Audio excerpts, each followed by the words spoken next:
All right, here is a matcha bar email that I came across. Thought it would be good for a breakdown, mainly because of the angle. So I kind of took a look around at their website, figured out what they're about. So they're going with the L-theanine angle. So basically, you can get the caffeine without the downside effects, and there's a better way to position this, at least with email, right? And it's to not go against coffee. So if you're talking to coffee drinkers, which you clearly are, if you're even bringing it up, right? So if you're not talking to people who drink coffee, there's no point bringing up coffee. So you're talking to people who have already formed the habit of drinking coffee, and you're telling them to stop, and that might work on paid ads, honestly, because the algorithm is good enough that it might just capture people who are actually interested in switching off coffee. But to an email list, what makes much more sense is to talk about this as something they add to their coffee. So what people really want is not to quit coffee, right? What they really want is the benefits of coffee without the side effects. They want to be able to drink coffee without those negative effects. It's a subtle difference, but it's important. And let me break down how I would change this email to account for that. All right, so here's what we're going to want to do instead. So this one, it's kind of just straight up blaming coffee and saying, don't drink coffee, drink this instead. What we're going to do instead is say, yeah, have your morning coffee. In the afternoon, have this instead. So reaching for that second coffee, try this first. So what's going to be easier to get someone to change their behavior if they like coffee? Getting them to quit entirely or getting them to cut down? So if they drink more than one coffee, if you drink three coffees, drink two instead and replace this with your third. That's going to be much easier. That's straight out of Atomic Habits, which isn't technically a marketing book, but it is. I use it as a marketing book because it shows you all the ways to get people to change their behavior. And this is one of those things where you have to make it as easy as possible, as frictionless as possible, as close to their original behavior as possible. So if you're telling them to entirely quit coffee, you're just making it harder than it needs to be on yourself. The first step is to just get them to consider replacing one of their coffees with this. If they like it, they will inevitably then funnel themselves into quitting entirely. Honestly, they don't even need to, because you're still getting the purchase whether they quit coffee or not. And actually, the reason I know this is because that is literally what I do. So I have my caffeine. Years ago, 3 years ago, I was on a call with a bunch of other business owners. One of them was a health coach, and I think I asked him like about supplements specifically, like, do they actually make sense? Do we need them? And I think he mentioned like there's most of them are pretty useless, but there's like three he actually recommended. One of them was L-theanine, and literally ever since then I've always been taking L-theanine because pairing it with caffeine, like the benefit of like a product like this, whether it's like matcha, green tea, which is like the same kind of thing in different forms, is that you have the caffeine and the L-theanine together. But like you can still get the same effect if you take the L-theanine through pills, and it actually does work. Like I have my caffeine here, and the L-theanine makes it more smooth, if that makes sense. It gets rid of the negative side effects of caffeine, and I've been doing it ever since.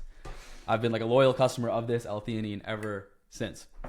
So knowing how the mechanism of this actually helps is going to help you position this toward your ideal customer, because if they drink coffee, they don't actually need to quit coffee to get the benefits of your product. All they need to do is add it to their coffee routine.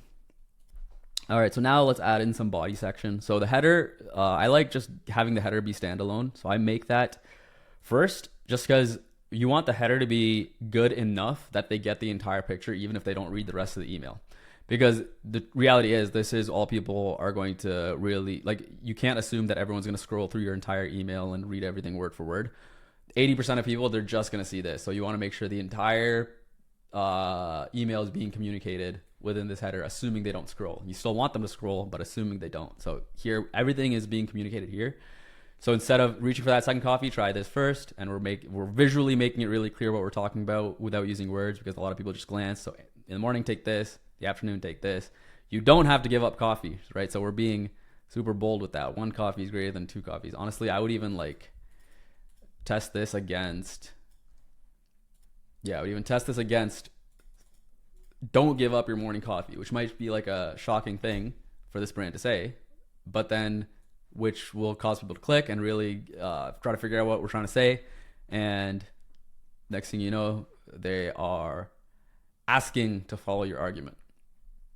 Okay, so now let's walk through the copy. You started the day just fine. That first coffee sip hits the spot, then 12 p.m. strikes and you reach for another one and it just isn't the same. Your focus scatters and you're on edge. Keep your morning coffee, try Matcha Bar in the afternoon. So that's going to be a lot more believable, and it's also going to be a lot more easier for someone to say yes to.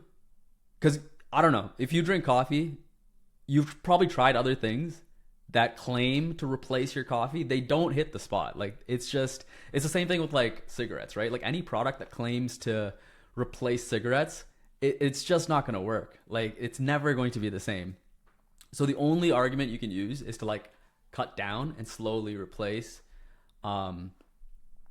Basically cut down instead of like asking someone to eliminate this thing that they've gotten accustomed to for decades and decades, 10, 20, 30, 40 years of their life. And now they're not going to replace it on a dime because of an email with a product from the internet, right? So this is your best hope at getting people to convert. So now let's get into the mechanism of how this works. The secret is L-theanine. Coffee gives you caffeine. Matcha gives you caffeine plus L-theanine, a natural amino acid that smooths out the stimulant effect. The result is 3 to 4 hours of calm, focused energy with none of the jitteriness, heart racing, or hard crash that a second coffee brings. And this is taken straight from their website, from family-owned farms and yada yada, shade-grown, first harvest, ceremonial grade, smooth, creamy, and naturally sweet. Shop now. And then let's take this chart, which honestly doesn't even make sense. Like, we have the same text on both of these, so I have reworked this entirely. So instead of comparing coffee with matcha, we're comparing two coffees with a coffee and matcha. Again, we're being consistent with the original argument. So too much coffee, too much of a good thing. Neither relaxed nor productive, wired but somehow can't concentrate. So again, super relatable pain points here. Anyone who's having this problem should relate to these points. Coffee plus matcha. So now we're introducing a new routine for them to try. So now it's not about being relatable. It's about like showing their dream outcome. Your midday caffeine top up without the side effects. Exactly what they want. And then we've got a little image there with the shop now. All right, let's keep going. All right, and the next step is to add proof. So I've added in this Billy Elish. Is that how you say your name? Billy Elish testimonial. And this regular customer testimonial as well. And I've added this background design effect with the green gradient going down to white, kind of like how the drink looks there. You know that's just like a perfect thing to do. There's no possible argument against doing that.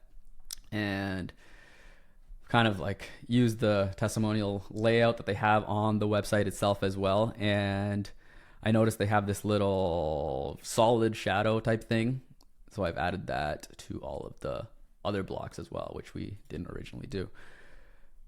Okay, yeah. So again, going back to the proof thing, like if you've watched any of my other videos, you know that this is something that's like I always harp on because it's so easy to do.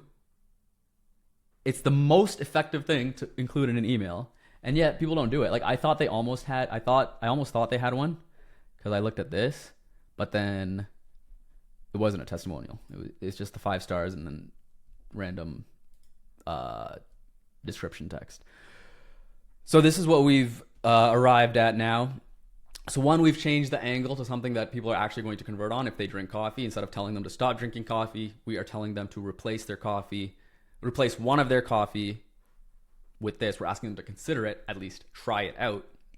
And we know it works because that's what L-theanine does. Doesn't matter where you get that caffeine, whether it's from coffee or matcha, the secret ingredient is the L-theanine. So we want to use that to our advantage. The second thing is we've kind of gone a lot deeper with the copy like this. Honestly, just that's going to do nothing. You might as well have just not included this section at all, right? So we're actually explaining the pain points, the mechanism to the solution. We're doing a proper comparison instead of this has to be a mistake. There's no way we're just saying the same thing. So we've added that, and we've added proof. You have literal celebrity endorsements. So I've said this in the past. So a lot of people, they kind of purposely don't use their best social proof because they want to be relatable to the customer. So that's a lot of times why, even though they have really good celebrity testimonials like this, they want to include only the customer testimonials.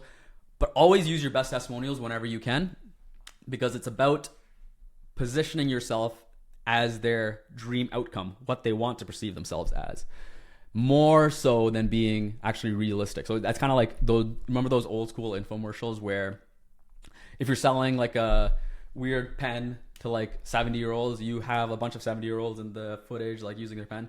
The reality is, or if you're selling like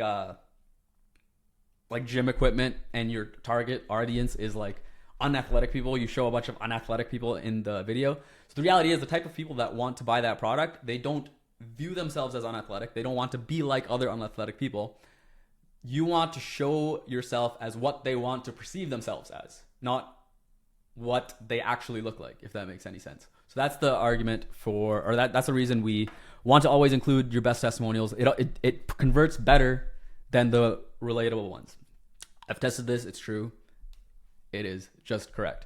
So if you've got a Shopify brand, you make over $100,000 a month, you need my email. So book a call by hitting the first link in the description and we'll work something out. If you want to go deeper into how this kind of stuff works, I have a 30-minute breakdown on exactly how to strategize, write copy, and design the emails. So tap the video on the screen to check that out.